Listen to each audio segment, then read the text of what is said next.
Speaking of the best husband, I want to tell you a story. A really good one on this subject, making people conscious of Allah. You don't just invite people to have taqwa of Allah with your words.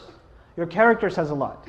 A friend of mine, he became a friend actually on a short trip, told me about how he was raised in a Muslim family.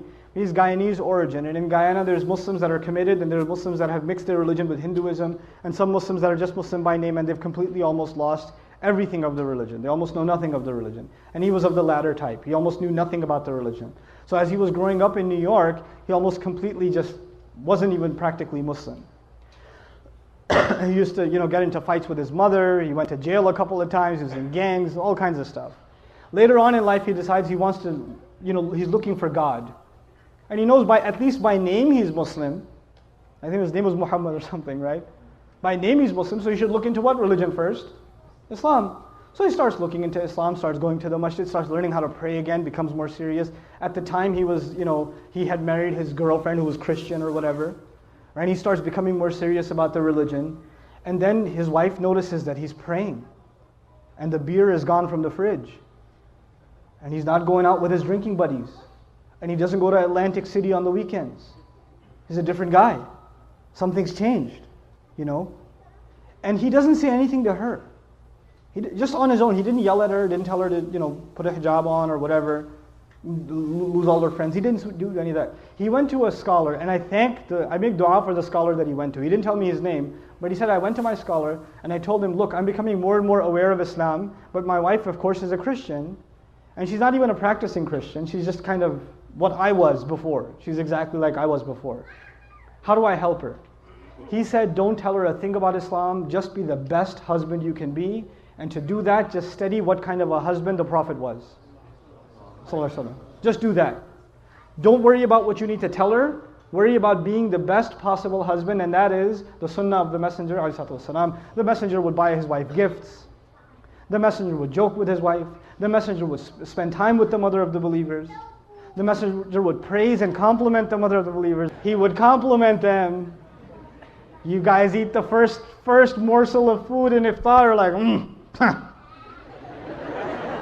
And the wife says, what? You go, nothing. Right? You drink, some of the desis here drink the first little sip of lassi. Look, I know the economy's bad, but are we really that short on sugar? Or,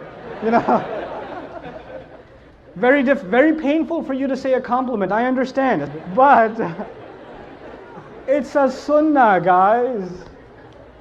Good food. That's amazing.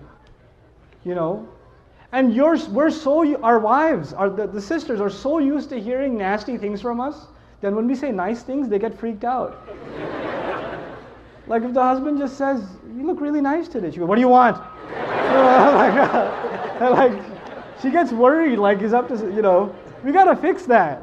That's a problem. It can't be healthy. So he starts doing these things with his wife. And in the beginning, he used to argue with her sometimes about Islam and tell her how Christianity doesn't make sense. How can 3 be 1 and 1 be 3? All those kinds of arguments, you've heard them before, right? And none of those would work with his wife. None of them. He's like, no, I'm a Christian and that's it. Jesus is in my heart. Leave me alone. 3 years go by. He stops talking to her about Christianity and how dumb it is or whatever. Stops debating with her. He's just being what he can be as the best husband. And one day he's making maghrib and his wife joins him in salat. And he's in salat. It messes up his salat, right? So he gives, after salat, he looks at her and he goes, what happened?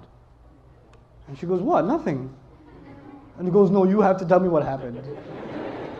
And of course she says what pretty much any wife would say, it's complicated. All right? But eventually she tells him, and she tells him, look, I've never seen a husband like you.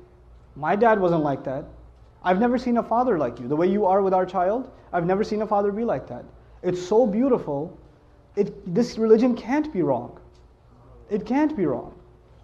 This is ittaqullah. You see how aware you are of Allah in your life, right?